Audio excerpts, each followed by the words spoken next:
Walabummaa News Network. Walabummaa News Network. Walabummaa News Network. Walabummaa News Network. Waggoota dheeraadhaaf karaa miidiyaalee hawaasaa sagalee uummata isaa ta'aa kan ture. Yeroo ammaa guddachuudhaan qabsoo bilisummaa Oromoo fi walabummaan Oromiyaa akka galma ga'uuf kaka'umsaaf dammaqinsa horachuu irratti hojjeta. Karaa toora saatalaayitii Oromiyaa fi addunyaa mararra dambali'uuf qophii isaa hunda xumurachaa jira. Walabummaa News Network. Qabiyyeewwan kanneen akka Oduu, Gaaffii fi deebii, sagantaalee marii, Aadaa, seenaa gootawwan Oromoo fi sagantaalee adda addaa barsiisaa bashannansiisan of harkaa qaba.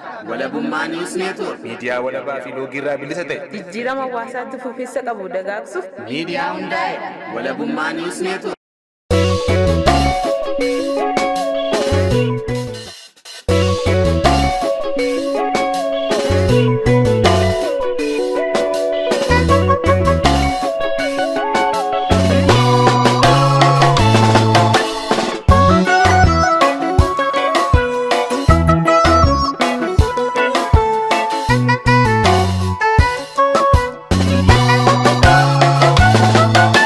Haqaaqan kuftanii jirtu yoomuu jirtu galmee seenaa irraa nuti calaqqiftu uffattanii qabdu seenaan dagatamne haqaaf laaqan qabu dhiigaan katabame dhungoo nuuf taatanii nuuf madditaniifaa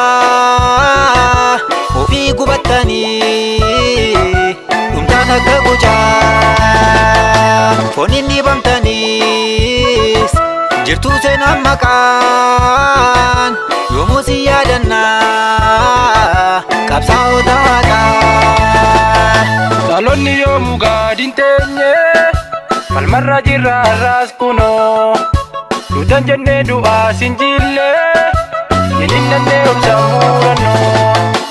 Isa sillaafis tarraaftanii idda jirree hundeen buqqifna geeba faajii bilisummaa maqaa keessanii ol dhaabbanna.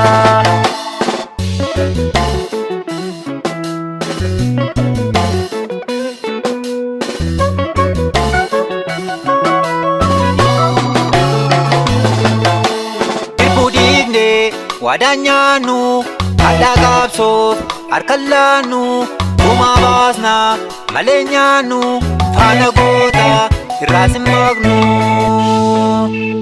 irraa maqnu.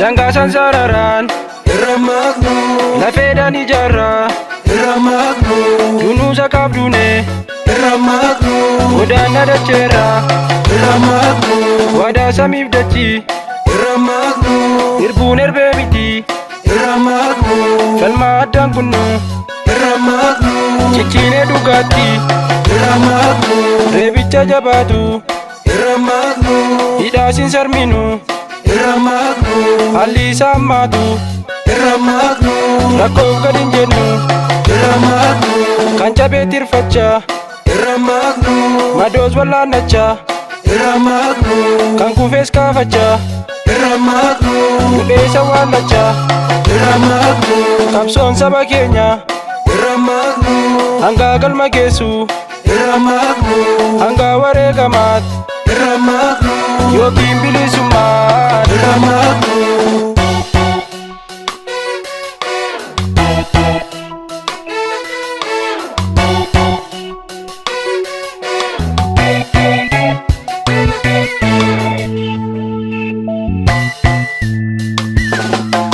Haqaaf kan kuftanii jirtu yoomuu jirtu galmee seenaa irraa nuti calaqqiftu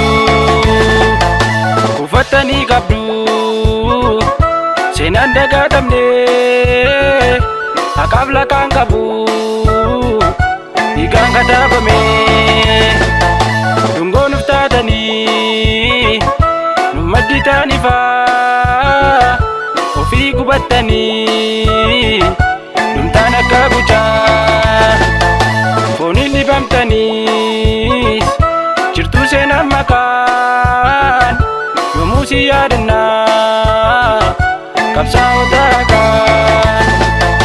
Iyyafannee arguun dandeenye Ampayyaatti jira saadamne gootan kakkaalii bilisummaaf danuudha kan lubbuusaa kenne abokotoo ekeraan keessanii bolla keessan boqni haa guutu dharaan miti dhugaa kuftanii lubbuu keessan nuufaa jannatu.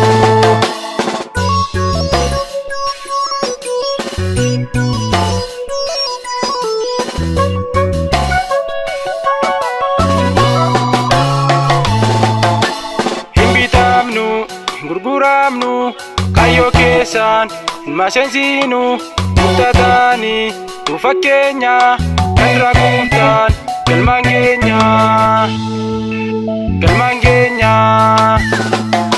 Dandi sane galan galmangeenya kayo sabotota galmangeenya isa sana gaman galmangeenya haka falmatota galmangeenya jirra nusi galmangeenya mudalonni qube galmangeenya galma sana kakan galmangeenya ga'uuf kaasne gawwe galmangeenya nukakkaben dudu galmangeenya burkaan qabsaa'ota galmangeenya nurkattiin turaa'u galmangeenya seenaan falmattoota galmangeenya madda isaan baasanii galmangeenya hin mirgisnan guusnu galmangeenya bilisoomnu malee galmangeenya qabsoo addan kunnu galmangeenya kan nutti laatanii galmangeenya irbuu galaa sabaa galmangeenya rabbitti hirkanne galmangeenya humna waaqa jabaa galmangeenya.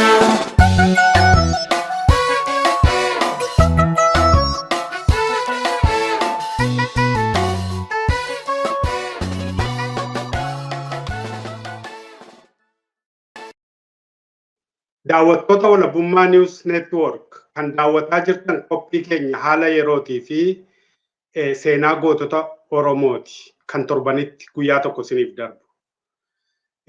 Maarree akkuma beekamu har'as keessummaa tokko qabannee dhiyaannee jirra. Keessummaan keenyas kutaa tokkoffaa yeroo darbee keessatti kan waliin marii goonee Abbaa Caalaa Gabul Morkaati. Egaa har'a kutaa lammaffaatti fufna. Abbaa Caalaa yeroo keessan qaalii fudhattanii baga nagaan dhuftan. Ayyee jalgamachiis atis baga nagaan eegdee miidiyaan walabummaa neetwoorkis galatoomuu yeroo isaa naa kennee akkan asirratti dhiyaadhee waa'een gootota keenyaarraa hanga danda'u haasa'u naaf heeruusaaf galatoomu miidiyaan keessanis isinis galatooma. Tole hedduu galatooma Abbaa Caalaa. Egaa yeroo darbe seenaa keessan ijoollummaarraa dhalootarraa kaasee bara hedduu haala bu'aa bahii isin keessa deemtan hundumaa tuttuqnee dhufnee gara mooraa qabsoo bilisummaa Oromootti gaafa isin dabalamtan geenyeerra. Kana keessatti haati warraan keessan rakkoon mudatee achi mucaan dhalatte illee wareegama hamtuu keessa dabartee as geenyee jirra. Mee amma akkani odeeffannoo qabutti haadha warraa qabsooftuu qabdu jedhu. Mee isheerraa nuu kaasaa, isheen haala akkamii keessa dabarte, mee isheerraas nuu kaasaa aga tokko. Haati manaa kiyya kun lameenuu qabsaa'oodha. Kamirraan siyaasa amma? Ishee amma isin bira jirturraa na haasaa ishee dabarte yeroo dheeraarraa haasofnee turre. Okay, bareedaadha. Ani akka carraa ta'ee rabbumatu godha isaan lachuu kanaatti isii tokko ka duraanii sana isiin qabsaawaa ta'uu kiyya hin beektu turte. Yeroo dheeraa ani hojii mootummaarra jiru sana ani dalagaa kiyya godhadhee akka dalagaa kiyya kafardiittiin ka qabsoo kana dalagaa ture. Isin irraa quban qabdu keessummaa siyaaseetii namoota dhufee nu biraa waa godhatu maal jedhuuf itti fakkaata guyyaa qabsoodhaaf dirree qabsoo seenu iseen sun qabsaawaa ta'uu kiyya barate. Isiin sun akkasumatti qabsoo seente jechuu kiyya kan amma wajjin jiru haati ilmaan ja'a Caaltuu Caalaa Tarree jedhamti. Isiin kun baay'ee qabsooftuudha. Ani isiin illee kan daandiin nuti itti wal qunnamnu daanduma qabsoo kanarratti ture. Ani isiin kun miseensa ulee taatee yeroo dheeraa dalagdeetti dirree qabsootti qabsaa'uu qawweedhaan maaliin hundaan gootee jiraattee hedduu dalagdeetti bu'aa bahii hedduu keessa qaxxaamurtee aniif isheen kan wal barree daandii irratti jechuudha. Daandii kun jechuun daandii ulee wal quunnamtii kan irratti wal barree icciitiidha. Namni beeku hin jiru anumaaf isiif rabbi malee akkasitti wal barree waliin dalagnaa nin beekan jenne isin nan beekan jettu seerri isaallee akkasuma amma ani gaafanii hidhamu mana hidhaa jedhee ani aasee ka gaara mul'ata tuqu suni mana hidhaa gabaabduu tokko yeroo uummanni qabsaa'onni Ursotti hidhaman sana ani gaaraan mul'atatti hidhamee mana Iyyaasuu keessaa baheetiin jiraadhe. Hagan jiraadhu sana gidduutti illee isiin kun na bira dhufti turte. Caaltuun kun akkasitti qabsaa'ota fiddee dhufti. Ijoollee tokkotu karaa Daakataa jedhama. Dirree laga Daakataa jedhama. Qabsaa'onni kun hunduu dirree keessaa dhabamanii qabsoon hammaattee ijoolleen murni tokko qobxiin achitti haftee isiin kun Hargeessarraayii isaan kanaaf qunnamtii fiddii Maqdashoo dhattee qunnamtii fiddii waan barbaachisaa isaan kanaaf waraanaa fi hoggana waraanaa kan Maqdashoo ture walitti qunnamsiisaa turte. Qabsaa'otas na bira fiddii fakkeenyaaf kan akka Ibsaa Caaccuu kan jedhamu nama cimaa jabaa tokko ture inni wareegame booda isa kana faana bira fiddii ani gaasoon kanaan jiruutiin hidhamaa gaafa hidhamu san isii kana fidanii suuraa seen agarsiisanii ajjeefneerra jedhanii anillee akkasiin duuteettiin quba qabaa. Caaltuu kan jedhamtutu karaa Gursum kana duute jedhanii isii sana ajjeesan dhugaadha. Ka du'e garuu caaltuu miti caaltuu birooti. Isii kanan immoo caaltuma sanan se'ee suuraa isii fidanii agarsiisanii suuruma caaltuu ani beeku saniiti. Kunoo duutee naan jedhe naa duutu kaa'iin jedheen qabsaa'aatti du'a maali kan haarawaa asinuu du'aas geessanii akkasitti ishee kanallee ani duuteetti ittiin beeka jechuudha. Ergan hidhamee hidhaarraa bahee Hargeessan dhaqee Hargeessa kun dhaqu isheen kun achitti ishee argee asii argees anis isheenis ni ol beekne waliin hin jenne akkanumatti akkuma namuyyuutii jiraanne dhagaa achii boodallee deebifnee wanti kun haati manaa kiyya guddoon gaafa na geggeessitu yoo dirree dhaqxa taate dirree dhaquun maltaa yoo dirreen immoo kan hin taane taate haadha manaa fuudhii anatu si ayyamee akkasitti hin taa'inii waan jibbu keessaa naan jette haati manaa kiyya guddoon wayyaaneedha. Waan ani sodaadhu keessaa immoo eersiidha. Ati waan biroo akkanarraa hin taane jaartii fuudhii nikaa godhadhu fuudhii anatu si ayyamee naan jette amma gaadhaqee ishee kanan arge jechuudha. Ishee kana argee akkasumatti ishee kana rabbi walitti onnan jedhee ilmaan kanarraa walla jennee caaltuun nama qabsoo kanarratti gatii guddaa kafalee halkan deemtii waraabessi yoo dhufe hin sodaattu meeshaa bittee Hararirraa eeguu aduun deebtuu seentu dukkanaan makiinaa kortii eessagaa bakka takkatti jira bakka isheen irraa buutu achirraa buutee gaara keessa deemti. Gaara keessa sa'aatii dheeraa deemtee ijoollee sana bira geessi. Ijoolleedhaaf waan isaan barbaadan kenniti. Achi booda isaan bira turtee ooltee bultee ammallee achumaan gortee Hargeessa dhaqxi jechuudha. Guyyaa tokko osoo meeshaa baattee deemtu fuutee deemtu isiin kofoo uffattee kofoo kana keessatti shugguxii abbaa sadii gamasitti hidhattee deemti. Mucaan qabsaawaan kun immoo Ibsaa Caaccuu kan isiin jedhu kun Ibsaa Caaccuu kun booda ittiin see deebi'a. Nama seenaa qabu warra seenaa qaban warra kufan keessaa hogguun kaasu yoo yaadadhisiifin kaasa waa'ee nama kanaa.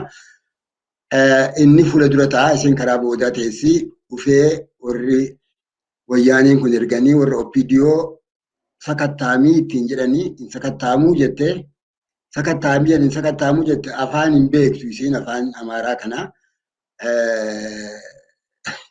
jennaan didee namichi isin didee seenis isin didee yoo afaan isaa beektan naa turjumaanaa jetteen warra achi keessa taa'uun afaan isaan beeku bineensa kana. Bineensa afaan hin beekne natti dhufe ani afaan isaan beeku naa turjumaanaa jetteen inni hin turjumaananiif afaan Amaaraan ammoo hin jallisiinaa jette akka humni jedhu jedha. Ati kiiloomeetirii meeqa deemtee dhuftee jetteen eessa kunoo Tigraay gubbaarraa ani dachii kiyyarra deemaa jiraa jette. Anaan ati sakatta'uurra ani toon sakatta'eerra wayyuuyii jetteen jechuudha. Egaa namoota tunaasaa jennaan namichi ni ajaa'ibee dhuguma keetti jedhee jirraa wanda guyyaa amma beelofnee irraa halkan deemaa bullee waan nyaannu nu biti jette muuzaa burtukaana hunda bichisiiftee osoo sakattaabiin haftee namichi ka dura taa'u eenyuun sun eenyu ibsaa caacuu sun baafatee qopheeffatee namicha dha'uudhaaf. Isin akkasitti dubbisan hambiftee namichillee kofilee maal jettee kargeessaa maxaallechi orod maxaallechiin afaan Amaaraati orodiin afaan Somaaleeti. Orod jetteen jechuudha. Amma namoonni bakka sana egaa kellaadha. Namoonni bakka sana jiran yogguu isheen makiinaa keessatti dhuftu orod maxaachi jedhanii akka Hayi dhugaa dubbachuudhaaf qaruxeedha. Hojii qaruxeeti. Hojiin isheeyyuu in ibsaa kunoo seenaa guddaa qabdi. Akka isheen qabsoo keessatti qooda guddaa qabdu anis quban qabaa.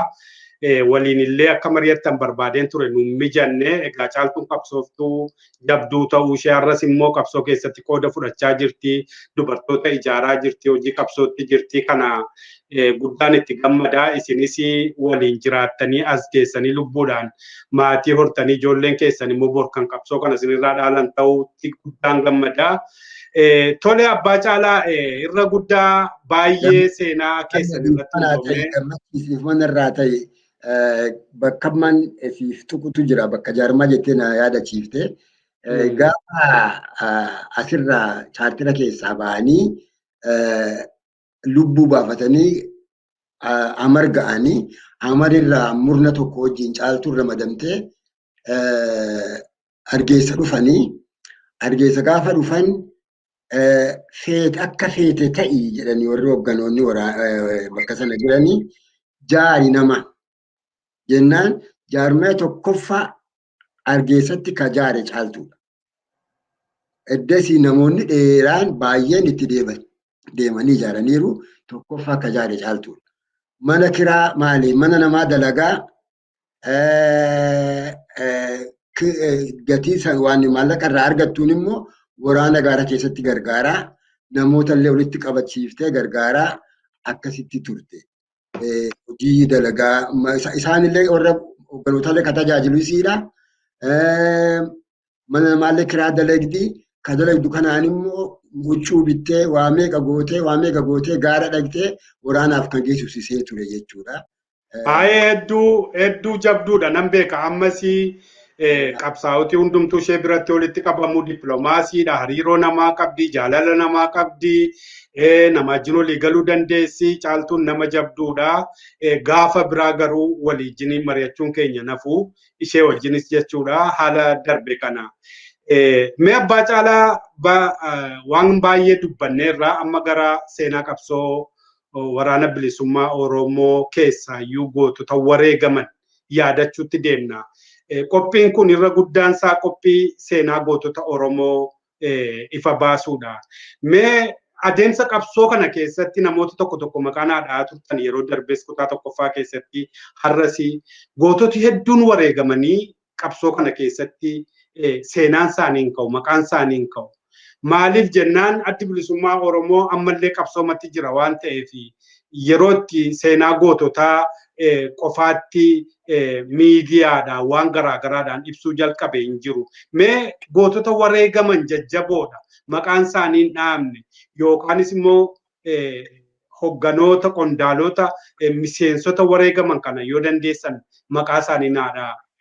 Galatoomi jaalgammachiis ani bara dheeraa waan ta'eef irraanfachuun hin mala amma 3-4 yoon beeken beeku tokkoffaa namuma nammasiin dubbadhu kana ibsaa caacuurraa yoon si eegalee naa gaarii ta'anatti fakkaata. Ibsaa caacuu jechuun nama gayaadha, nama cimaa tokko. Namni kun biyya keessatti warra tarkaanfii fudhatan amma karaa ba'aa kanaa erga chaartira keessaa ba'amee qabsoon dirree qabsoo irraallee xiqqoo akka waan dadhabuu taate kanarraa booda magaalaa keessatti warra tarkaanfii fudhatutu ramadamee jira. Isaan kanarraallee booda otoo na gaafatte warra du'aniif warra jiran tokko kaasuun hin mala.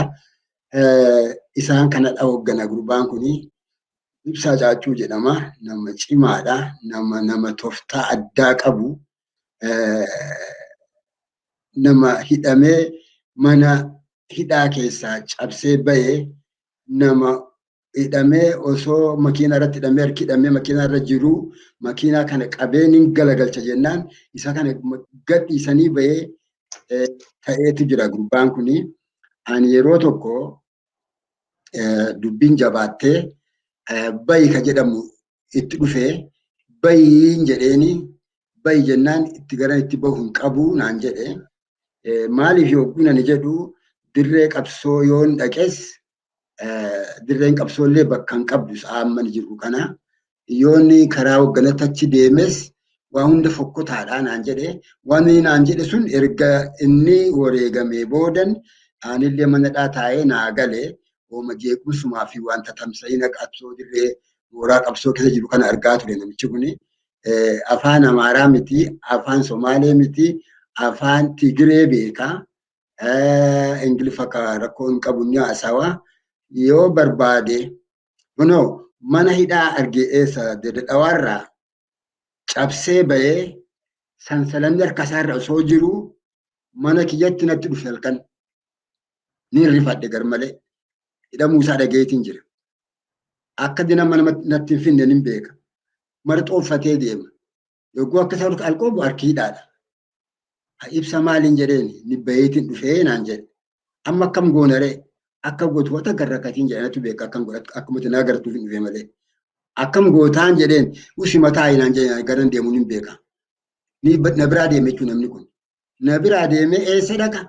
Namichuma isa hidhee bira mana isaa dhaqe. Ani cabsee dhufeen jira narraa hiiktamu ni hiiktuu jedheen. Irraa hiike. Irraa hiikee guyyaa biroo dhokatee karaa biroo natti dhufan mallee. Ammoo akkam hin deemtuu hin jedhe hin deemuu jedhan mallee waan hin deemu asumatti kiyya. Amma qasifaan gabaabsaa maayyii inni kun mana gurbaa tokkootti amma namni kun inni jira.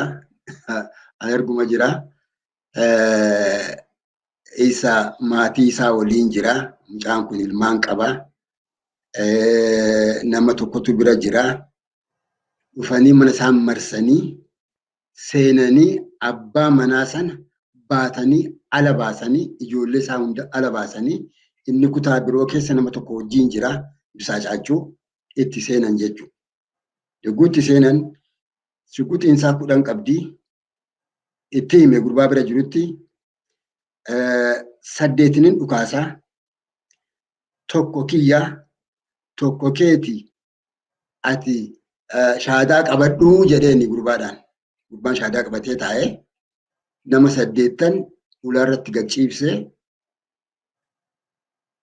yogguu baasee ilaalu nama 9 dha'e. Nama 9 dha'e tokko gurbaa saniif kaa'e gurbaa sana maqaan dha'u mucaan nagaa fayyaasaa jira. Gaddeedhaa irraa ba'e. Yogguu ilaalu raasaan tokkottidha.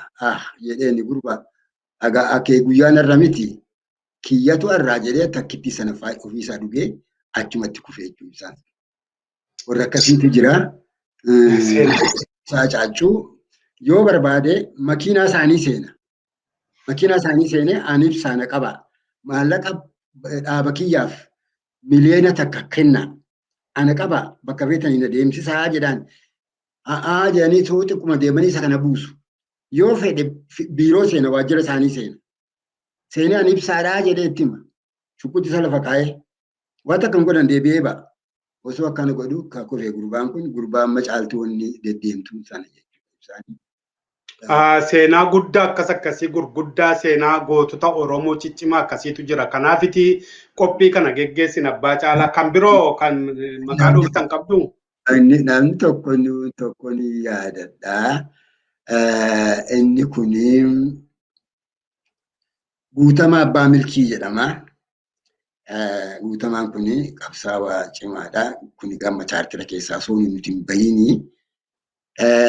Olumaan sossoonaa aniif inni kuni ramaddii tokko yeroo waraanni mooraa seenu san anaa fi ibsaa maalii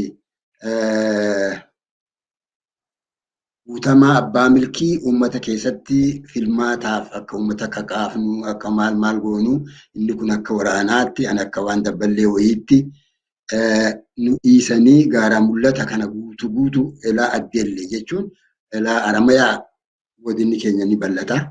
Namoota qabna namoota nu wajjin sossoo'u deeggartoota keessaa miseensota keessaa namoota ciccimoo qabna.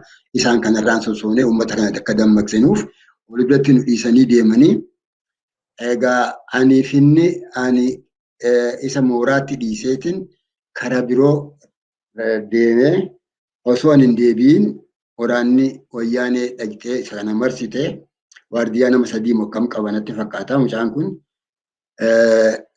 marsanii ijoolleenis innis inni dhukaasanii maal godhanii dhukaasanii oguu dadhabanii oguu wanti tokko dhuftee dubbiin dhumtu fi keenya tarkaanfii fudhanna jedhanii isaanis ijoolleen isaas innis bakkuma tokkotti tarkaanfii fudhatanii dhaqanii oguu lafaa fuudhan wayyaanonni ni ajaa'ibanii ni dhukaasanii nama yaamanii kabajaadhaan akka gootaatti awwaalan isaanummaan dhaabbatanii Guutamaa Abbaa Milkii ka jedhamu jechuudha. Baay'ee nama dhibaa seenaa gootota hedduutu jira. Goototi qabsoo bilisummaa Oromoo keessatti wareegama gurguddaa kaffalan kunoo kan akka Ibsaa fa'aa ofiin of wareegan diinatti harkaan laannu jedhanii qabsoo kana gootummaadhaan addanaan ga'anii qabsoo kana har'a namoonni baay'een fuudhanii akkuma barbaadan diinatti gurgurachaa jiru. Abbaa Caalaa galatoomaa amma tokkon si'eedha gurbaa tokkon si'eedha ni yaadadhe yoo yeroo achuuf dhaabaadhee inni kun immoo erga chaartera keessaa maalinoo chaarteraaf biyyatti deebineeti keessatti namoonni waraannii fi uummanni hoogganoonni maaliin kun xiqqoo itti ballatte waan akka itti ballattu fa'aa kanatu itti dhaga'amaa ture. Kagaaf tokko mana hin buliin osoo bosona qabate keessaa hin bayin achuma keessa taa'ee elaa maayyii qabsaawee gaafa irraa ka'u achitti of wareege tokkotu jira. Jarjarso jedhanii namoonni dhaga'anii ni beeku. Ni wareegame. Akka tokko inni xiqqoolatti dhaga'ameeti dhiifama irraa ta'ii. Inni kun nama xiqqaadhaa.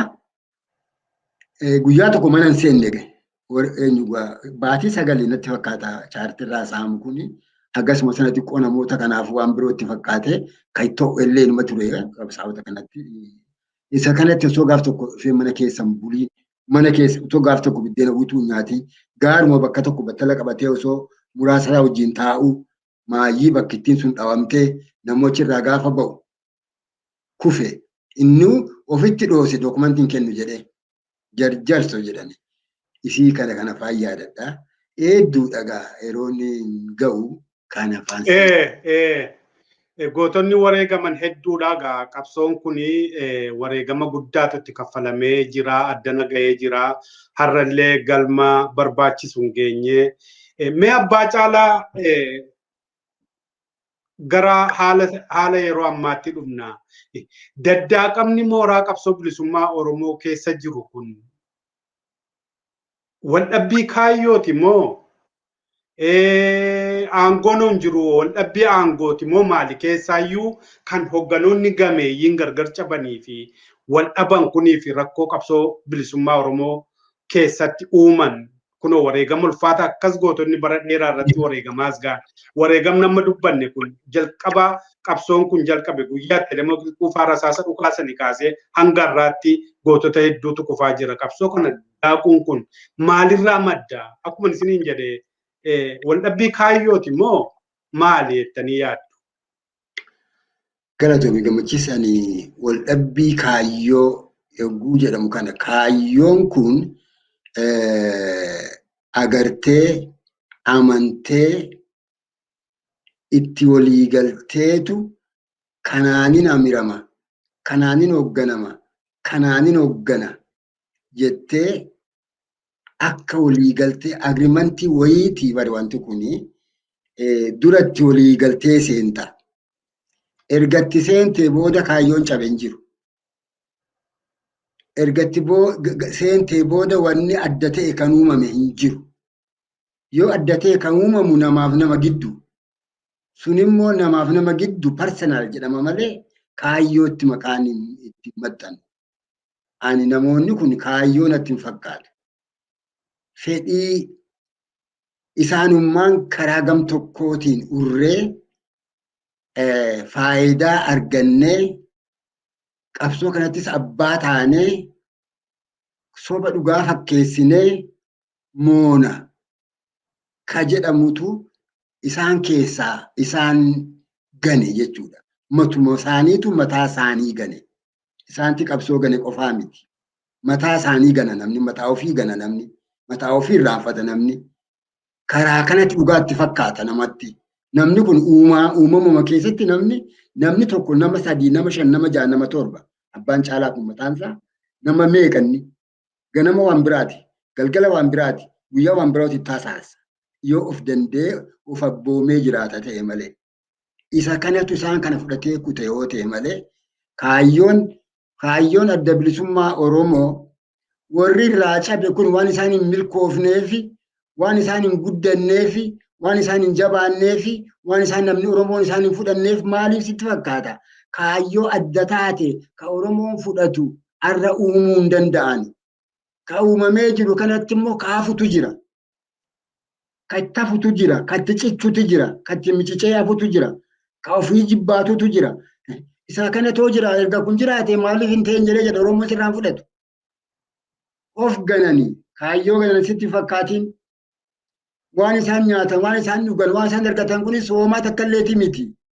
Isaan kun of lolaa bulu amma rakkoo qabu isaan kanaaf hedduun gaddaan. Tarii namni komachuu danda'an immoo hin gadda. Maaliif waan tokko fiduu akka hin dandeenye jala duraa irraa baruu qaban turani. Qabsoon ka ganame har'a qofa miti. Turmaata dheeraa gadirraa dhufe. Isaan sunoo akkam taane eessa ga'an ankiyyoo kana moo ka biraa maal tanatti dhufatoo jedhanii baratanii gaarii turani. Ani isaan kana jaallan kiyyatti fakkaatu malee akkasitti ilaala. Ka ganuu kun qabsoo miti jaalgamne of gane ka duraarraa maaliif hin baranne amma maanguddoota hedduun beekaa.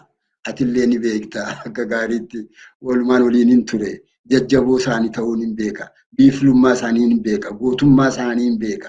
Warri dhiyoo amma dhiyoo kun faa keessumaa ani isaan kanatti hedduun maxxana. Hedduun maxxana dhugaa rabbii nama tokko maqaa nama dhugaa rabbii ni sodaadha jechuun natti ulfaata. Anaaf akka dhuunfaatti nama na gargaaru. Parsanaalii nama na gargaaru. Ani kun dhukkubsataadha. Ani kun rakkataan ture. Ani kun cinqii keessan ture. Namni ani maqaa isaa dha'uu dadhabu kun ana gargaaraa ture. Itti imeelii godhadhee Eertiraa irraa na gargaara. Amma gaa waan kana jedhanii itti maqaa yoo dhahan maal jechuu hin danda'a. Ani waa tokko jechuu hin danda'u. Ammoo isumatu of gane malee qabsoon hin ganamtu. Qabsoon akkas isaan kun deebii akkasii ta'u ta'e qabsoo galanii akka jedhee ittiin fudhadhu akka of gananii ittiin fudha. Xiqqaaf guddaa. Egaa dantaa tokkas isaan godhee yookaanis immoo jireenya takkas isaan godhee malee kaayyoo miti jechuu keessanii. Tokkoffaa kan kana nu kaasisutu qabsoon bilisummaa Oromoo kun addi bilisummaa Oromoo kun kan ijaarame of danda'eeti. Takka dhaaba maxxantuu miti addi bilisummaa Oromoo jalqabumaa kaasee dhaaba hangafa uummata roorrootii fi rakkoo uummata Oromoo keessaa dhalateedha. Diinatti maxxanees hin beeku.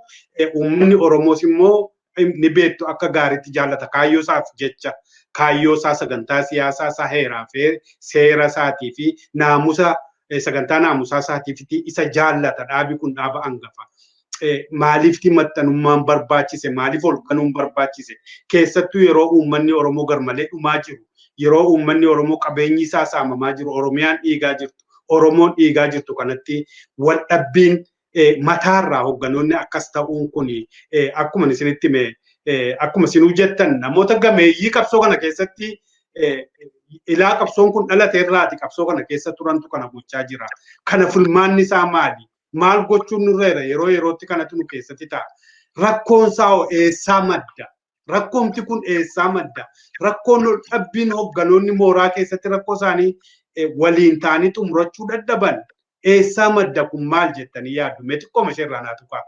Galatoomii gamme. Wal dhabbiin uumama keessa jira. Uumamee namni lubbuu qabu. Haati manaaf abbaan manaa. Obboleeyyan haadhaman abbaa tokko haadha tokkorraa dhalatan. Lacceelloo jechuun qabeenya yookaan dantaa wal nama gufachiisa. Inni kun kaayyoodha. Kaayyoo kana gananii kaayyoo biraa akka itti milkoofne osoo beekanii ganuu kanatu badaadha. Amma qabsaa'onni gameeyyiin ka qabsoo kanarraa usanii taa'aa jiran gammachiis nama meeqa jira? Namoonni amma ganan jennu kun akkas ta'uurra akkuma namoota jaallan qabsoo kanarraa taa'anii gadamoojjawanii yuuba ta'anii waan danda'an gorsanii yoo dadhaban kitaaba dubbisanii yookaan ta'anii boqotan akkuma isaaniitti osoo ta'anii hin danda'amu ture. Yoommoo wal dhabdiin dantaan jiraate Oromoon hin jiru, qabsaa'onni hin jiranii, seerri qabsoo hin jiru, seerri naamusaa hin jiru akka itti sirraa'u battala 3, 4, 5, 6 ni jiraata. Yoo kun hunduu dadhabame yaa Oromoo na dhaga'a. Anamma dadhabadhe na geggeessaa keessaa ba'eetiin hudduu kiyya lamaaniin gattaa'a. Ilmaan kiyya guddifadha yookaan hin baradha xixiqqaan jechuun man danda'amu. Maaliif dhaqanii gandatti galu? Maaliif dhaqanii diinatti akka kennatu? Maaliif deemanii diina gorsu? Nama akaakayyoo ta'aniif gorsaa barama namoonni garii. Namoonni guguddoon beekamoon nuti gaafa duraa akka nama maarsirraa dhufeetti itti sagannu. Akka isaan akka ta'an hin beeknu. Irra guddaa warra nu barsiise. Ani beeku. Maaliif kun eessarraa kun madda ka jettu yoo taate akka nama tokkotti achirraa madda jedhee simuudhaaf hin danda'an. Irra guddaa sammuu namoota kanaa ni beekna. Irra guddaa gootummaa namoota kanaa ni beekna. Irra guddaa jara kana ni amanna. Akka namaa miti akka malaayikaatti amanaa turre. Garuu gusa nama kana akka ta'an waan kanatti isaan akkana godhe jennee akkatti mannu hin qabu. Bakka irraa dubbadhu hin qabu. Kana kan hin jedhu bira ga'ee ilaaluu hin danda'u. Dhiiga keessaa waraabee lilmeedhaan laaboraatoorii galchee kan ilaale hin qabu. Akka Oromoo tokko togguu ilaalu echirraa maddaa kan hin jedhu hin qabu. Yoon deemee fedhii dhuunfaa ta'a. Namni kun uumamaan quufa hin qabu. Namni kun uumamaan tasgabbii hin qabu. Namni kun uumamaan yoo tokko argatu kabiraa yoo kabiraa argatu kabiraa yoo akka duuti bor dhuftu hin beeku. Akka maqaan boodatti hafu hin beeku. Kanarraa rabbitti irraa daboola, irraa cuqqaala. Yoo kana faa taate malee gammachiis bakka kanarraa madda yoon jedhe ani akka nama tokkotti waa tilmaamuu hin danda'u. Fedhii dhuunfaatu mu'ate yoo jenne gaarii ta'a. Nama warra fedhiin dhuunfaa dho'u. Amma ta'e hedduu hin jiraannu. Ilmaan horree qabna. Maqaa keenyaan ka yaamamu. Ka booda namni kan ilmaa baluuti. Kana baluuti dhalee barka jedhu. Akkamitti kana ofirratti hambisuun akka danda'atti yaadani anaaf galuu dida. Ammoo gantummaan nuti gaafa qabsoo seenu warri nu barsiise gantummaan elaa maayyii qabsoon galmasee geessu inni jira. Arra dheengadda kan namoota kanatti gane jenna jaalgamme. Booriftaan immoo ka gannu numa jiran mallee. Oromoo yaadataa qabatu. Oromoon baaragiin. Oromoo akkamitti akkas ta'e abaluu kun hin jedhin inni uumamtiisiin kun dura isaanuma amma gane kanatu akka ganamu nu barsiisaa ture. Abalu jedhee dubbachuun hin danda'an. Akka gantummaan dhuftu isaan kana nu barsiise duraan. Amma har'ammoo isaantu ganee argame. I'm sorry. Maal jennaree? Hedduu galatooma abbaa caalaa dhugaa dubbattanii utuu danda'ameeti qabsaa'onni mooraa tokko keessatti walakkaa umurii isaanii ol fixan kaayyoo tokko irratti seenaa qabsoo bilisummaa Oromoo irratti waliin hojjechaa turan. Yoo rakkoon isaan gidduutti uumame, rakkoon hin uumama gama kamiinuu uumama gama lachuutiin gammi kun qulqulluudha gammi kun xuriidha jechuu hin dandeenyu. Bakka itti fixatan qabaachuutu irra ture. Taa'anii fixachuutu irra ture. Yoo fixachuu dadhaban immoo akkuma isin jettan bulfachuutu irra ture. Fudhatanii uummata Oromootti baqachuutu irra ture. Fudhatanii yoo hammaate yoo dhibame gara waraana bilisummaa Oromootti baqachuutu irra ture. Iddoon itti baqatan hedduutu irra yoo dadhabame immoo akkuma isin jettan keessaati na of galchaa jedhanii taa'uun kabaja qaba ture. Kabaja guddaa qaba ture qabsoo bilisummaa Oromootiifis egeree fuulduraa seenaa fuulduraatiifis kana gara fuulduraatti kana Oromoon irraa barachuu qabaa. Rakkoon amma ta'aa jiru kun dhiiga dhangala'uu Oromoo afaan faajjii Oromoo keessatti uumuu qabsoo bilisummaa Oromoo tuffachiisuu kanatti nutti fide kun immoo seenaa keessatti dubbii gadheedha. Garuu kun qabsoo keessatti numa uumama Oromoon jabaateedhuma keessa darbuutu irra jira. Hedduu galatoomaa mee gaaffii kottaa nutti ni deema. Mee duulli piippiin Oromoo Oromummaa Oromiyaa irra balleessuudhaaf geggeessaa jirtu kun duula hamaadha. Maal jechuudha? Ijoollee waggaa 10 waggaa 20 seenaa Goobanaa Daancee barsiisanii Goobanaa Daancee seenaa gaarii hojjetee Goobanaa Daancee Oromoodhaaf sirrii hojjete jedhanii barsiisanii qorqalbii daa'immanii ijoollee egeree Oromoo xureessuu seenaa gootota Oromoo warra qabsoo kana ijaaranii asiin gahan immoo xurii fakkeessanii mul'isuu kana malee immoo Oromiyaa irratti duulanii Oromiyaaf Oromoo irratti kunnoo akkuma Tigraayitti duulan Amaararraa duulanii dhufanii balleessuu Oromummaa dargaggoota miidhuu Oromummaa Oromoo keessatti cabsuu gochaa jiru. Kan akkamitti Oromoon dandamata jettanii yaaddu? Akkamitti jala darbuu dandeenya kana meerraa nutu qaba? Gaariidha jalgamme warri PP yookaan yoo OPDO jennee natti tola. Warri PP fiilmii nyaadhame fiilmii dulloomee dalagu. Isaan kun dhalataniituma dulloomoodha. Yaaduma dadhabaatu ka'ee walitti suphamee hima ta'ee namichi gaafa ka'ee haasa'u akka nama abbaa amantii sheeka ta'eetu haasa'e gaafa duraa. Akkama deebi'ee paatiraarik ta'eetu haasa'e. Akka deebi'ee karaa amantii hundaan akka namni garaa namaa keessa seenee garaa namaa keessa ciisu ittiin nama dhuunfatu ta'eetu mul'ate. Gaafumanni akkana haasa'u sana namoonni ana wajjin qooddatan ani isaan keessaa tokko ta'ee namoota hedduu wajjin ilaalaa jirra. Namichi kufaadha, dadhabaadha, hedduun turu, fagoon jiru. Amma karaa loqoda Oromiyaa kana fagoon jiru yoo siin jedhan ati baay'ee dadhabaadha siin jechuudha. Namichi fagoon jiru jennee nuti jechuudha. Amma gaa deebi'ee seenaa Oromoo balleessuu, goota Oromoo doomsuu, akka Oromoo fixemmoo goota godhee kaa'uu eegale. Isa kana arra hin turre gaafa amata 30 qabsoon Oromoo biyya keessatti deeme osoo hin ta'in dura ta'e tarii hancufni lafa buute uuma qabatti waa argachuu mala jedheetii yaada.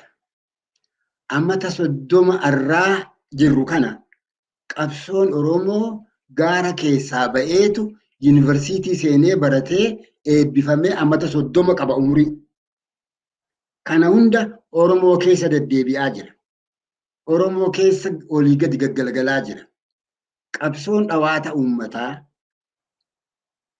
maaliif akka hin dubbatamne hin beeku ani gaafa nu barsiisan qabsoon adda bilisummaa Oromoo imaammanni isaa qabsoo dhawaata uummataati. Rooktaar Waar kanaan kan milkoome warra Chaayinaati. Keenya kuni osoo nuti asii qabsoofnu keessaanis osoo qabsaa'uu walitti dhufnee uummanni Oromoo guutumaa guutuutti waraana ta'aa nuun jedhan. Na dhaggeeffadhu. Yogguu sana kan nuun jedhani nuti maal jenna gaafa sana hayi. Edaa nuti boori akkasuma qabsoofnee bilisoomna jennee deemna. Guyyaa qiyaamaatti duba kan haasoftan kuni jennee jechuuti. Dabbaluun qabsan nu barsiisan. Osoo deemnuun dubbii kana mallattoo isii argeessa taayitiin arge.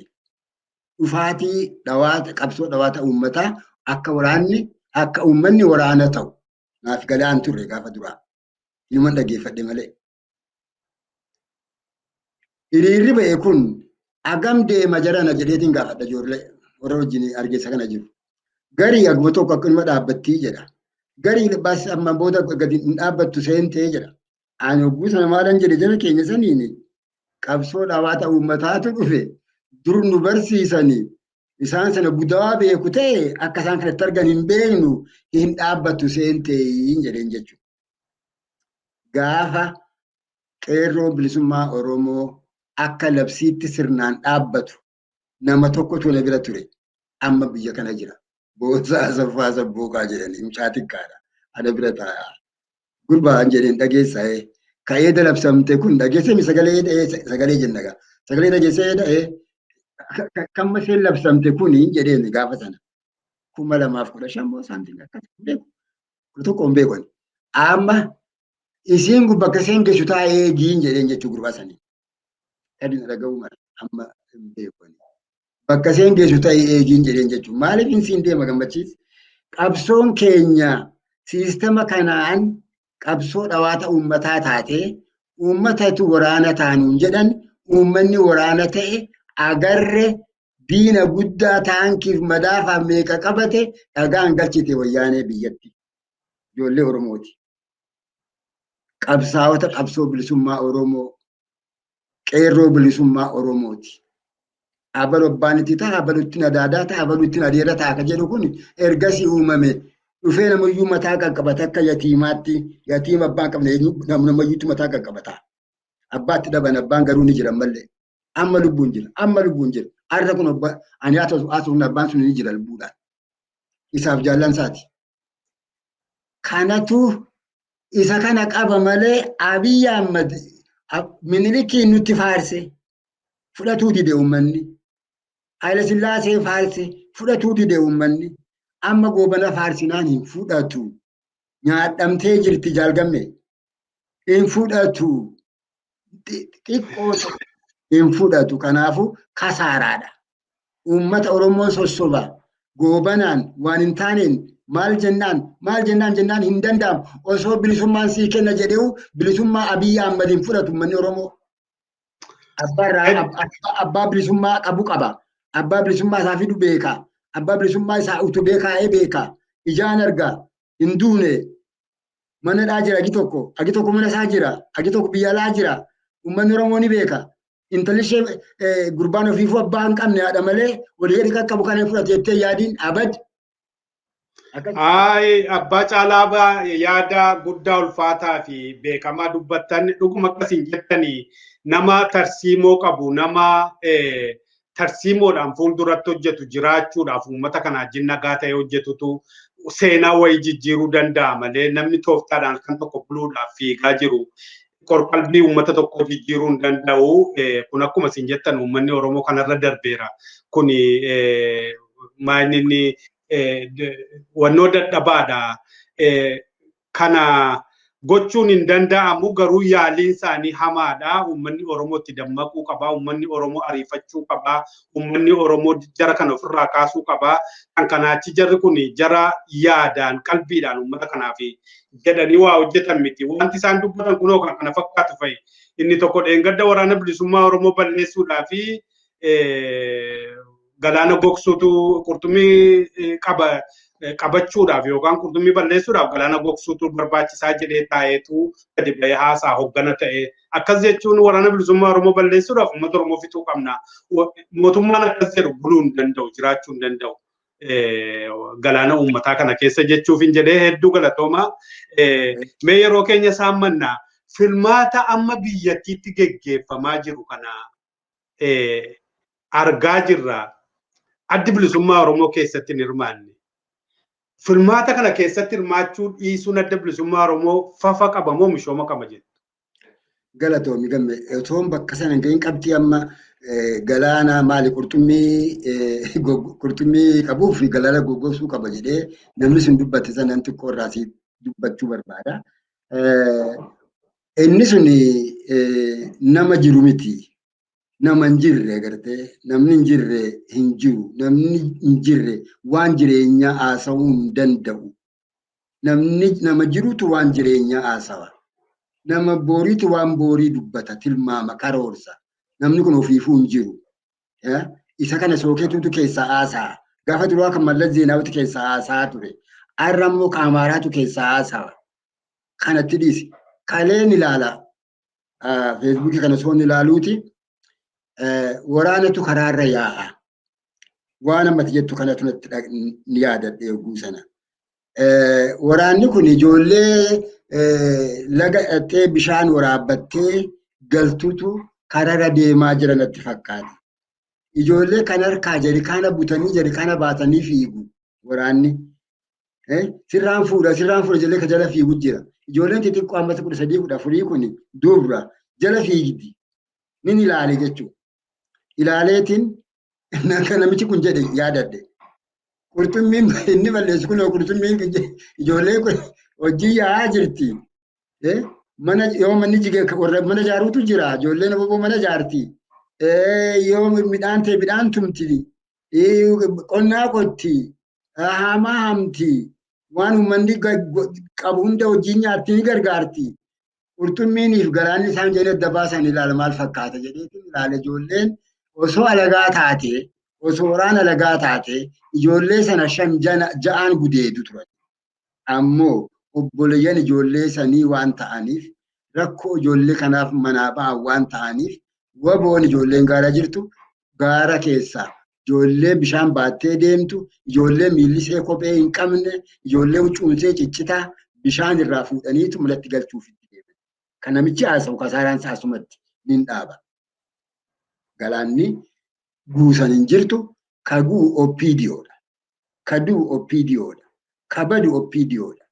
Malee uummanni qabsaa'onni woboon galaana itti raagoksanii isa kan hammaarratanii nafxanyaaf kennan hin jirtu. Sanasumatti sirraa dhaaba. Waan filmaanni ABO'n keessa ba'uuf deema. Ba'insi isaa kuni kasaaraa qaba moo bu'aa qaba natti fakkaata gaaffiin kee jalqabee. Gaariidha. Addi bilisummaa Oromoo yeroo nagaa jibbe hin qabu. Addi bilisummaa Oromoo ka uumameefu rakkoon furmaata dhabnaani. Karaa nagaan furmaata yommuu dhabu adda bilisummaa Oromoo ka jedhu uummatee karaa qawweetiinis, karaa siyaasaatiinis, karaa dippiloomaasiitiinis, karaa hundaan mee kanaanaa ilaaluu jedheetu itti eegale malee karaa nagaan argamnaan jibbee yookaan araaraa gaaratti galee jiraachuu yookaan gafarsa yookaan leenca yookaan bu'aan biroo hin taane kan ilmi namaa babbareedduun barataan waan meeqa godhuu danda'u dubbi warra namni gaara kana keessa jiru sammuun gaara kana keessa jiru barre sammuu guddaa jaalatanii miti. Amma gara qabxii keessitti yogguun dhufu addi bilisummaa Oromoo yogguu Asmaraa irraa galu dhugaadha. Kaarriti nagaa banamteetti. Kanaaniif fayyadama. Uummata kiyyaan baraara. Kaayyoo kiyya kasirrii sana uummata kiyyaan itti agarsiifadhee itti kennadheetiin uummanni kiyya deebii naa kennu fudhadheetiin jiraadha. Yoon filame uummata kiyyaan bulcha karooran qabu. Yoon filamuu baadhe nagaan taa'eetiin kan ittaantu carraa laalladha jedheetu biyyatti gale. Akka dhufee asin gahin dura Eertiraatti itti eegalte dubbiin.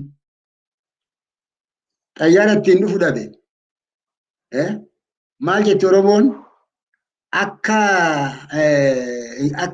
nyaannee fi urgufee akka maal hin taaneef kan jedhamutu jira. Asiin bananii asiin cufu kanuma abbaan isaanii dura isaan gorse kan Minilik. Isa kana qaban kan nafxanyoota Amaaraa kan isaan gorsu Izemaadhaa miire dubbii itti eegalanii. Eegalanii sirraan gabaabsa guddatee dubbiin as ga'e. Waraanni gaaratti hafe. Waa hunduu ni bade. Har'a bakka filmaataa ga'e. Bakka filmaataa yogguu ga'u addi bilisummaa Oromoo akka qabatee kan godhatee itti gadi bahuu dhabe malee qabeenyi isaa irraa saamame. Uummanni isaa irraa hidhame. Waajjirri isaa irraa cufame. Daandiin deemu hin jiru. Karaa deemee uummata isaa qunnamu hin jiru. Eessaan filmaata seena? Filmaata jibbeeti. Osoo filmaata seenaa akka filamu ni beeka. Ammoo mirgi itti filamu, daandiin itti filamu, daandiin dimokiraasii cufaadha. Kana fudhatee amaamota galchuuf yookaan aruuza galchuudhaaf jecha keessa seenuun immoo badii seenaa, badii seeraa, ka dhiiga qabsaa'otaa nyaachuudha. Hin ta'u jaallateeti miti. Ni dirqame. Dirqama ta'ennaan keessaa ba'uun dirqama. Waan itti dhufu fudhachuu dhufe duraanuu ammallee ittuma jiran maaltu hafe? Ka kanarra addaan ni dhufaa? Yoo qalmaa ni qalani, yoo ajjechaa ni ajjeesani, yoo hidhaa ni hidhani waan kana alaa hin jiru. Waan kana alaa balaan roobu kan roobutee roobaa jira sanuman roobaa waan biraan roobu. Kanaafuu jaallan taa'aa jiran kun isaanuu aguma tokko caasni ni jira, biyya keessa ni jira, biyya alaa ni jira. Abaa'oon ammallee jabaadha, abaa'oon ammallee mo'ataadha. Kaayyoon abaa'oon mo'eera osoo hin filamiin, osoo filmaatan seeniinuu mo'eera abaa'oon. Kanaafuu filmaata seenuu dhabuun sirri yaada bareedaa, yaada fagootti ilaale kakaayyoo galfata jaallanii hin nyaatiin. Sirraan gabaabsaa. Hedduun jechuudha. Tolee hedduu galatoomaa abbaa caalaa dhugaa dubbachuudhaaf yaada ciccimaa kaastanii biyya dimokiraasiin hin jirre, biyya filmaati waaraan hin jirre, biyya seeraaf heerri keessatti hin kabajamne utuu hogganoonni ofii hidhaa jiru, utuu waajjirri isaa cufamaa jiru, utuu deeggartoonni isaa hidhamaa fi ajjeefamaa jiranii, utuu Oromiyaatti duulamaa jiru, utuu Oromiyaan labsii hatattamaa jala jirtu filmaata gochuu danda'u hin qabu adda bilisummaa Oromoo. Yoo akka filmaataa ta'e uummata Oromootu miliyoona 60 filata adda bilisummaa Oromoo jettanii dubbii cimaadha. Haa ta'u iyyuu malee immoo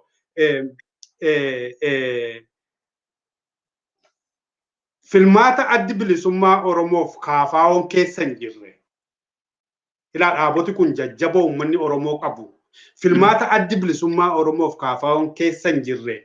Gootee piippiin Oromiyaa keessatti maal fiduuf deemti? Dhaabota gurguddaa uummati deeggaru kana uggurtee maal fiduuf deemti? Filmaati kun garamitti deema? Bu'aa qaba jetteeti moo yeroodhumaa fi gochuudhaaf mee Oromiyaa warri bakka bu'an dhaabota gurguddaa kana dhugaa dubbachuudhaaf PPU namni beeku hin jiru yoo dhuguma dhaabi uummanni Oromoo kabaju jira dhaabota gurguddaa kana lamaan. Filmaati kanaan ala ta'u filmaata maaliiti jedhama akkamitti yaaddu? Bareedaadha jaalgamme wanti ta'uuf deemu ooma beekamu ofumaa fiiganiitu maraatoonii tokkoffaa yookaan immoo riikardiin cabse jedhanii labsachuuf deeman yoo ta'e malee haalli qabatamaa Itoophiyaa keessatti mul'atu amma akkam ilaallu kanatti akkam ilaallu kan akka dhuunfaa akka abbaa caalaatti amma kun haasa'aa jiru kun Itoophiyaan ofiifuu raafamaa jirti. Biyyi federaalli tokko guutuutti Tigraay akka jedhamtu waraana jala galtee jirti. Oromiyaa akka jedhamu under command postidha. Amaara akka jedhamu kunoo gurraachi Sudaan irraa dhufee forroqeessee kaartaa argaatiin jira gidduu kan akkasitti forroqeessee seenee jira. Bakki isaan itti filmaata eeggatan, bakki isaan filmaata waraatti oofan osuma ta'ee jiraateefuu akka nama sammuu nagaa yaadu tokkotti yoon ilaale rakkoo qaba. Itoophiyummaanuu rakkoo qabdi. Itoophiyummaanuu jirti. Itoophiyummaan filmaata ooftuun isii kamisa? Itoophiyuma kanaafuu filmaata kana taajjabbuuf kan dhufu biyya alaarraa eenyu fa'i? Akkam dhufan? Mee fakkeenyaaf ijoolleen Oromoo gaara keessa ol gadi burraaqtu kun guyyaa sana Dabbasaa Abiyyee Ahmad filtimo maal dalaguuf teessisiin sun? Kun hunduu yaada keessa yoo gale filmaatuma sana'uu ani hin beeku. Ammoo yoo akkuma sanatti filatu taate bilchiginnaa Oromoo jedhanii dhaabbatan takka. Kadheen gadda iltanni keessatti yookaan immoo bakka itti ta'een beeku waa godhatan san lama. Eenyugaa izama sadi. Isaan kanatu Oromiyaa keessatti wal dorgomuuf deeman se'a. Kana bakka nama asee sadii moo meeqa fakkeenyaaf PP, Hiltan, Izemaa isaan kana sadeentu wal dorgoma. Abin Abin beekenya siin dhufa. Yes, abin afuri. Isaan kanatu wal dorgoma jennee haa ilaallu. Amma ganagaa uummanni Oromoo tarii bakki miidiyaan keenya kun ga'u warri nu dhaga'u amma PP filataa, Izemaa filataa, Abin filataa, uummata Oromootu beeka. Isaan korojoo isaanii kafeedhaan godhatanii itti guuttatanii jaalgamme nuti moo'ee jechuudhaan deebi'an. Osoo Finfinnee keessaan bahin, Finfinnee ta'anii osoo buufata filmaataa hin dhaqiin, amma buufanni filmaataa kun bar ka gadii Dambidoolloodha. Ka gadii yaa masaraati beektu sanii. Ka gadii Toongoodha. Asiin immoo Mayyuu Mulluqqeeti bakka ni beeku sana. Kunoo gadi. Kanii filatanii achi dhaqanii asuma ta'anii guuttatu yoo ta'e malee. Kanaaf firii isaan godhachuudhaaf deeman nuti moo'ee irraan deebi'an. Nuti moo'ee jedhanii dibbee isaanii dhaanu. Seera isaanii baafatu. Kanumatti jedhanii xumuru. Kanumaan xumuramuuf ta'a. Tole abbaa caalaa hedduu galatoomaa yeroon keenyas dhumaa jira. Akkuma isin jettan piippiin ofiima isaanii dorgomuuf deemu. Yoo Izemaa ta'es yoo maasheenii Abiniinis ta'e namoota amma isaan fudhatanii ittiin dorgomuuf jedhan kanas ta'e kanuma isaan ofii isaanii filatanii kan isaaniin deeggaru yookaanis immoo amaarumatu biyyattii waliigala keessatti dorgomuuf deemaa jechuudha. Dorgomtee immoo akkuma seenaa irraa dhaalaa dhufan sana nutu moo'e jedhanii korojoo isaanii fudhachuudha. Kuni gaanfa Afrikaa keessatti yookaan Afrikaa keessatti beekamaadha. Korojoo hatuun korojoo jijjiiruun walumaa gala jara kana qofatu hin taane naannoo sanatti dhalootuma naannoo sanaatu kana qabaa. Amma kan gara dhumaarratti jechuu barbaadu akkuma sila jettan sochii waraana bilisummaa Oromoo hedduudha naannoo sana keessatti. Kunoo waa'ee waraana bilisummaa Oromoo kun waraanni naftanyaa biyya Oromoo irratti dhufaniis naannoo Tigraayis kunoo namallee booji'anii rasaasaan nama 20-30 ta'anii tumanii mataa keessa ajjeesaa jiru. Kana warri Habashaallee yeroo isaan Oromoo akkas godhanii arganii eekamaa jiru. Irra guddaa argaa jirra. Waraanni bilisummaa Oromoo immoo kunoo bishaan baachaa fi jira. Isaaniin illee yeroo booji'u yeroo inni wallaanee qoricha kennee fi bishaan kennee fi nyaata kennee fi taa'ee bosona keessatti wallaanu argina. Kun egaa waraana kaayyoo qabu, waraana egeree qabu, waraana galii qabudha.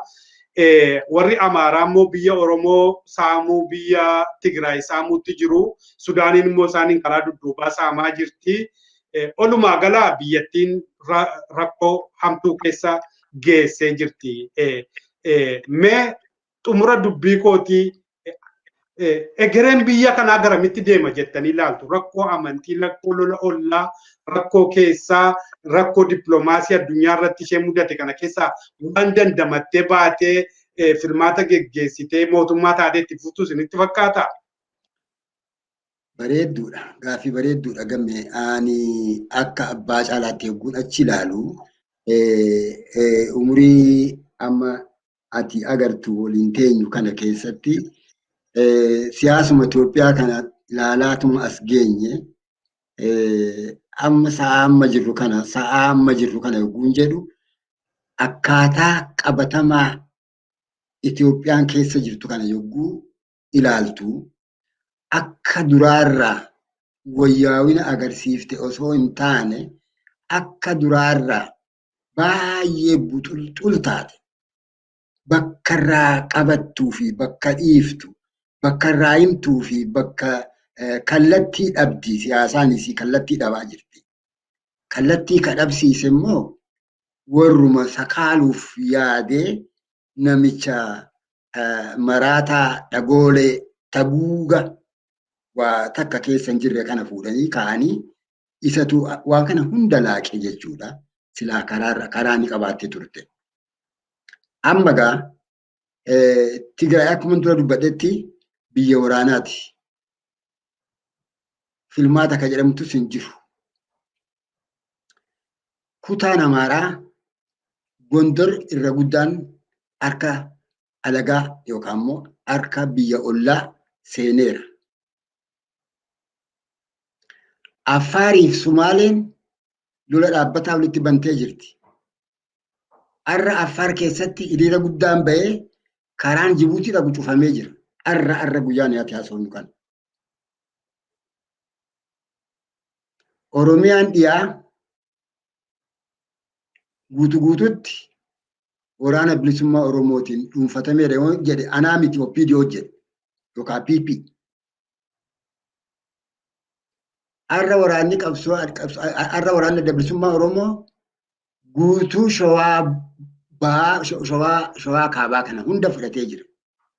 Jimma Lubbaa boru dhuunfatee jira. Dippiloomaasiin addunyaa Abiy Ahmad irratti tokko jedhee nama 17 yakka waraanummaatti banuuf qophaa'aa jira. Qoqqobbiin gurguddaan isaan irratti gad bu'uuf taa'aa jira. Ka qabatu dhabee Afrikaatti bilbilannaan warra Afrikaa hundi afaan kee qabadhu jedhaniini. Akkuma jirutti Abiy Ahmad kan inni qabatee jiru namicha ka qabatu dhabe. Siifitti deebi'a.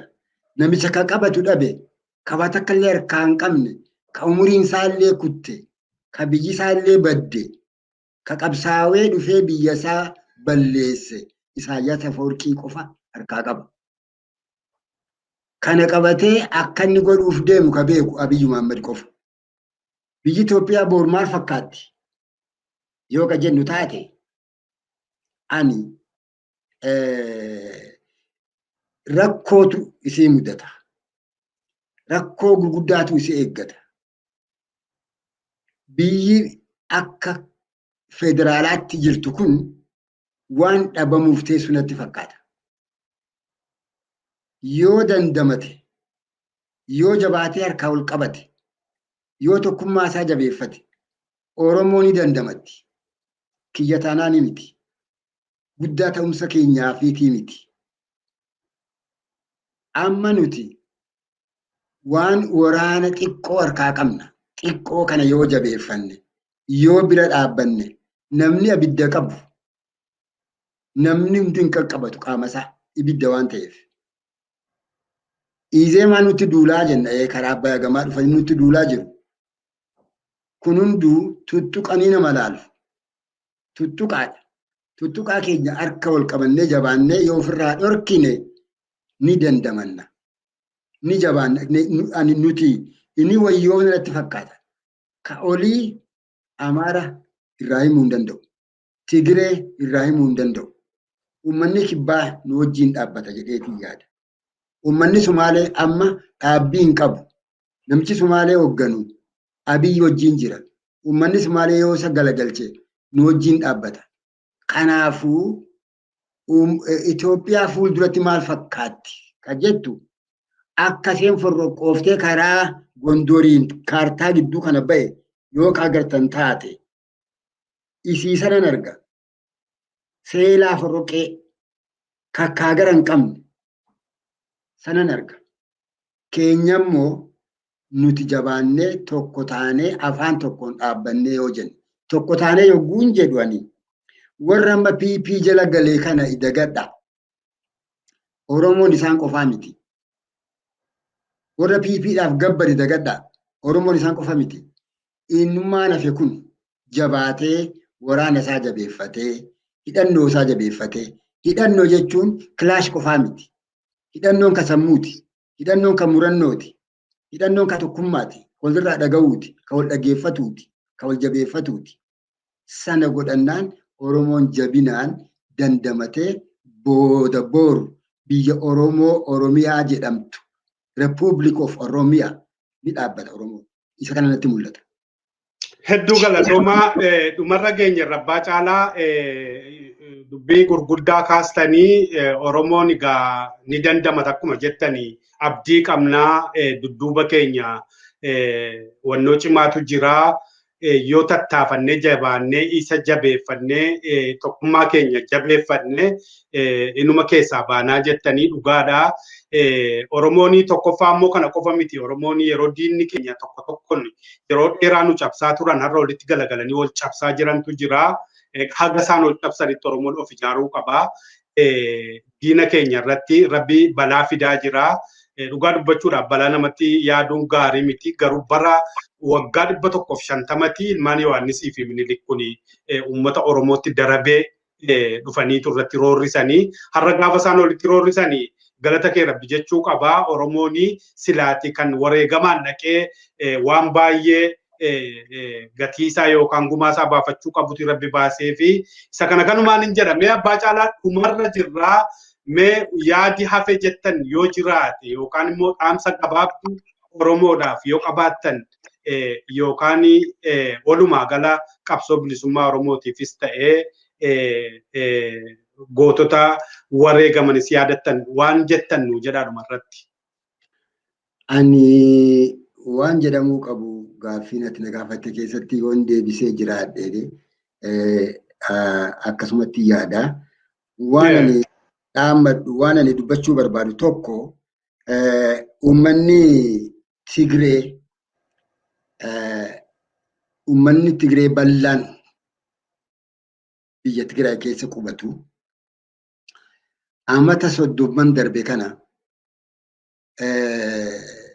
gitni bulchiinsa Tigreedhaa olaantummaa biyya Itoophiyaa keessatti qaburraa kan ka'e nuti Oromoon isaan kanarraa himannaa guddaa qabna.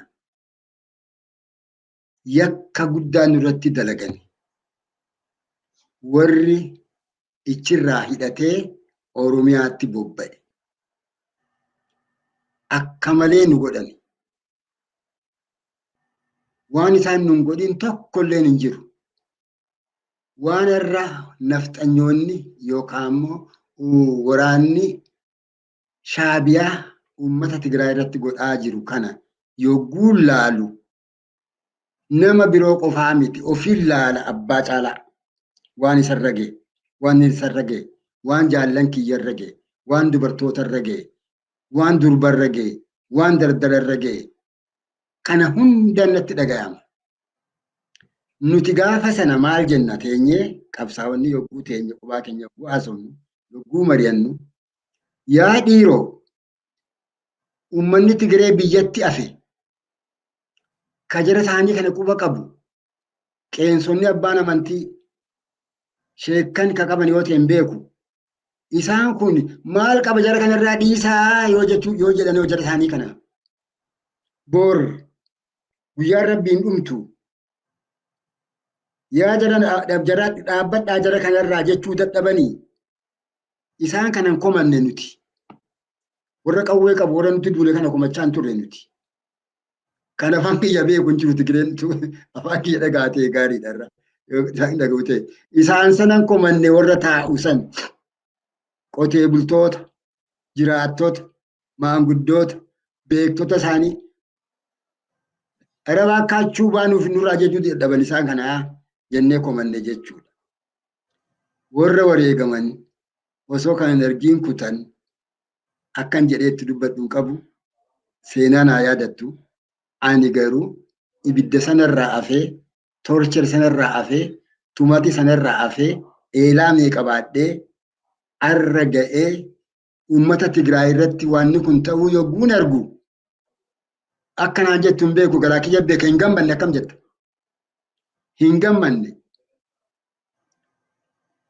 nuti qabeenya keenya achitti fe'ame sana bardachii biyyeetu fe'ame jaalgammachiis fe'amee biyya sana dhaqe sana yaa dhiiroo qilleensa nuu deebisamu nutumna godhatee deeffatamu akkam ta'a jennee yaanne otoo nutis hin dhaqiin osoo qilleensi keenyas hin deebisin karaa nuti yaadiin rabbiin itti yaadee haa ta'u ani hin beeku ni kafaleef sanaaf gammachuu hin qabu sanaaf mirkaana hin qabu bakka ta'e hin jedhu takka maanguddoonni sun daa'imman sun kana quban qaban akka isaan jedhee isaaniif kana godhaa turan quban qaban kana arguu kiyyaaf jiraadhee argeef sammuu kiyyatti yoo haadhatti dhaga'ame malee isaan san kana ta'uu isaanii nan gammachiisu ammallee uummanni Oromoo kan hin dhaamuuf maal jetti Oromoon barri wallaansoo jaldeessaati jetti wallaansoo jaldeessaa ka kuffiiseef ka kufe hin beekamu gilbit walumarra gaggalagalti jaldeessi baranaa Tigraay irra oole bara taantoon jiru akka oolu hin beeknu situ waa dubbate gammachiisamma diinni keenya wallolaa jedhe yas diinni kee ogguu wallolu atoof ijaarta akka seera addunyaatti atoo jabeessita akka seera addunyaatti tokkummaa kee jabeessita ni tichita ni sirneeffatta nuti akkas gochuu qabna malee sanatti gammaduu hin qabnu hiriyaa tokko naan jedhe asuma mana kee kana teenyee gaaf tokko eeggaddi maduu kana yaa abbaa caalaa rabbiin nu baasee naan jedhe maaliif osoo nuti kafalate taate dilii yookaan cubbuu seenna rabbi irratti waa balleessina nuti qulqulluu ta'e ni hafneetu warrummaan wal fixxee jedhu yas ammallee Oromoon waan akkasii dhufuu mala waan kana fakkaataa dhufuu mala irraa of haa eeggatu nafxanyoonni akka nuti Tigiree wajjin araara godhanne akka nuti Tigiree wajjin tokkummaa godhanne akka isaaniif gabbarree itti fakkaata no Oromoon namaa gabbartee hin beektu ni diddi malee Oromoon dhugaa dubbatti yaa nafxanya Oromoon dhugaa dubbatti Oromoon dhugaaf loogdi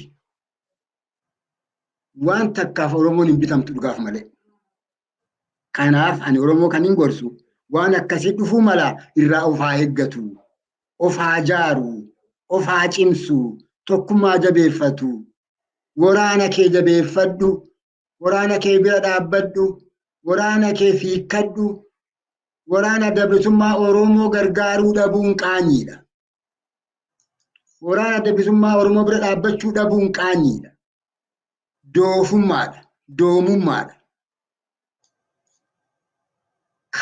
kanatti godhuu qabduuf siif gaara sana keessa yaa'a waan ta'eef siif bilisoomsuuf deema waan ta'eef ka qabduun bira dhaabbadhu kanumaan dhaammata gammachiis kiyya galatoomi. Tolee abbaa caalaa marii bareedaa geggeessine hedduu galatoomaa akkuma isin jettan egaa Oromoon gammaduun hin jiru nuti kan jibbinuuf nuti kan itti gammannu yoo jiraate gita bittu nu rukutaa turteedha malee uummata sana miti.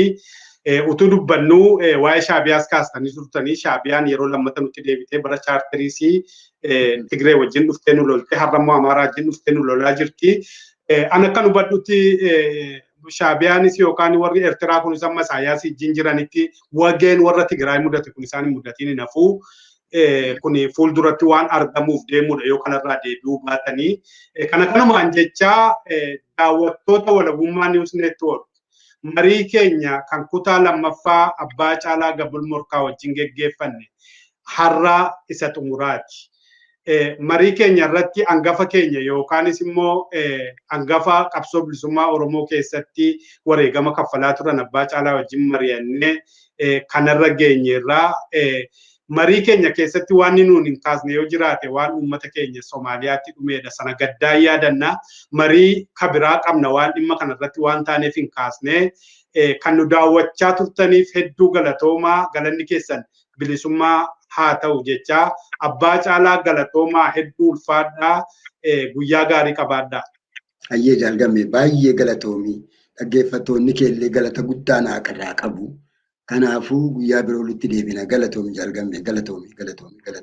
Tolee hedduu galatoomaa nagaan oola. Walabummaa News Network. Walabummaa News Network. Walabummaa News Network. Walabummaa News Network. Waggoota dheeraadhaaf karaa miidiyaalee hawaasaa sagalee uummata isaa ta'aa kan ture. Yeroo ammaa guddachuudhaan qabsoo bilisummaa Oromoo fi walabummaan Oromiyaa akka galma ga'uuf kaka'umsaaf dammaqinsa horachuu irratti hojjeta. Karaa toora saatalaayitii Oromiyaa fi addunyaa mararra dambali'uuf qophii isaa hunda xumurachaa jira. Walabummaa News Network. Qabiyyeewwan kanneen akka Oduu, Gaaffii fi deebii, sagantaalee marii, Aadaa. seenaa gootawwan Oromoo fi sagantaalee adda addaa barsiisaa bashannansiisan of harkaa qaba. Walabummaa News Network. Miidiyaa walabaa fi loogirraa bilisa ta'e. jijjiirama hawaasaatti fufiinsa qabu dagaagsuuf Miidiyaa hundaa'e. Walabummaa News Network.